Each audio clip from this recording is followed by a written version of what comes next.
বন্ধুরা, শুধু তোমারই জন্য সিরিয়ালের আজকের রিভিউ। হ্যারি অনিদের বাড়িতে এসেছে প্রসাদ দেওয়ার বাহানায়। একটু তুতলে তুতলে কথা বলছে।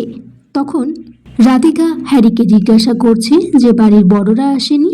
হ্যারি বলছে ওরা একটু ব্যস্ত আছে, তাই আমি প্রসাদটা নিয়ে এলাম। রাহুলের মা বলছে হ্যারিকে যে প্রসাদ দেওয়াটা একটা বাহানা মনে হচ্ছে, আসলে তোমার এই বাড়িতে আসতে ভালো লাগে। রাহুলের মা তারপর হ্যারিকে নিয়ে উপরে যায়, বলে তোমার সাথে কিছু কথা আছে। তাছাড়া পুজোর দিনে এসেছো, একটু আলাদা করে আপ্যায়ন না করলে কি হয়? বাড়িতে এদিকে পুলিশ বর্মন আঙ্কেল এসেছে, রাহুল তাকে নিমন্ত্রণ করেছে। কি আর জিয়া এদিকে ভয় পাচ্ছে যে সত্যিটা গুন্ডারা বলে দিল কিনা। জিয়া সেই ভয়তে নিজের কল লিস্ট থেকে সমস্ত নাম্বার ডিলিট করে দিচ্ছে। টিনটিন বলছে দাদু, ইন্ডিয়ার পুলিশ বুঝি দেখতে এইরকম হয়? পিসি ঠাম্মা বলছে আজকের দিনে বাড়িতে পুলিশ কেন এসেছে?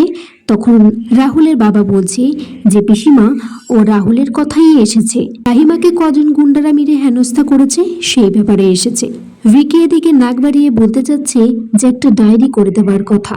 রাহুলের মা হ্যারিকে জিজ্ঞাসা করছে, তুমি নিশ্চয়ই ডাক্তারি বা ইঞ্জিনিয়ারিং কিছু নিয়ে পড়াশোনা করছো?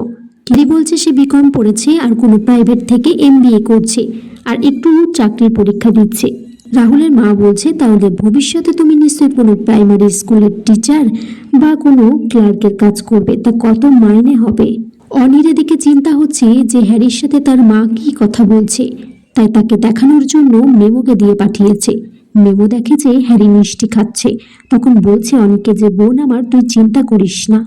টিনটিন এদিকে বর্মন আঙ্কেলকে বলছে যে বর্মন আঙ্কেলের সাথে একটা সেলফি তুলবে।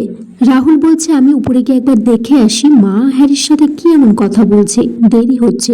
রাহুলের মা হ্যারিকে বলছে যে তার বাড়িতে যে ড্রাইভার আছে, যে সিকিউরিটি গার্ড আছে, বাড়ির যে রান্না করে, মাসে 20,000 টাকা বেশি মাইনে। তো তুমি এত কম টাকা দিয়ে মাইনে নিয়ে কি করে সংসার চালাবে? আর আমার মেয়ে অনি, তার জন্য অনেক ভালো ভালো বিদেশি থেকে ছেলে আসছে দেখতে। রাহুল তারপর উপরে গিয়ে তার মাকে বলছে যে হ্যারির সাথে কি এমন কথা বলছে। তার মা বলছে যে মিষ্টি তো আমি হ্যারিকে খেতেই দিয়েছি, আর কিছু কথা ছিল। রাহুলের মা হ্যারিকে বলছে যে তুমি এমন কিছু করো না যাতে তোমার দিদির সংসারে নষ্ট হয়ে যায়। রাহির তারপর উপরে গিয়ে বলে যে হ্যারিকে নিচে চল, অনেক দেরি হয়ে গেছে, তোকে মিষ্টি জল দেব। রাহি বলছে হ্যারিকে তো তোর চোখ মুখ দেখে ওই রকম কেন মনে হচ্ছে? হ্যারি বলছে কালকে একটু বৃষ্টিতে ভিজেছি, তাই একটু জ্বর। রাহুলের মা বলছে যে হ্যারির জ্বরের ওষুধের কোনো প্রয়োজন নেই, বাড়িতে গেলে একটু রেস্ট নিলেই ও ঠিক হয়ে যাবে।